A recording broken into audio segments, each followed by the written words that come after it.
Hello guys! Welcome back to my YouTube channel!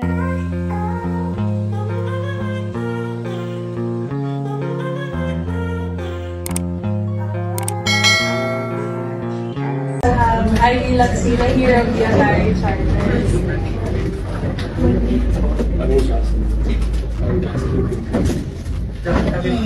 Ayun, Ivy, congrats on this win. Anong masasabi ng 5 sets but still you guys pulled off this victory against Chocomucho? Ayun, parang syempre mahirap. Pero talagang pinayod talaga namin yung game, lalo na yung mga kasama ko kasi tinulungan din nila ako dahil medyo off yung laro ko ngayon. And ayun, humarap naman kami sa Choco na tinraining talaga namin kung ano yung dapat namin paghandaan. Thank you, Ivy. The first of the question. Only when you...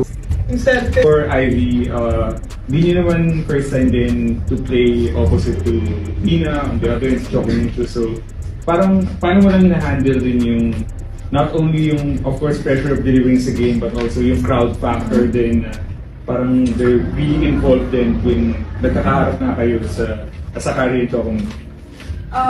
Sa akin naman po kasi mas gusto ko dito na may crowd. Kasi parang syempre, parang mas masarap po maglaro. Kaya ayun, focus pa din sa laro kung ano yung mga pinapagawa ni coach and kung ano yung kailangan gawin sa loob ng court. Yun naman talaga yung focus eh. So, dagdag lang talaga yung mga tao na mas masaya kapag naglalaro.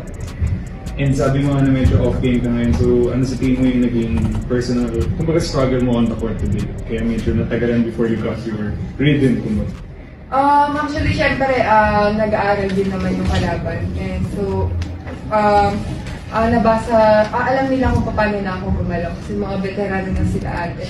And ayun, sinabi ko lang naman sa sarili ko kung hindi ako maka-atake sa defense or sa pasa. Kasi yung pasa talaga yung pinakosan ko kasi yun talaga yung kailangan namin kayo. So, ayun na nga guys.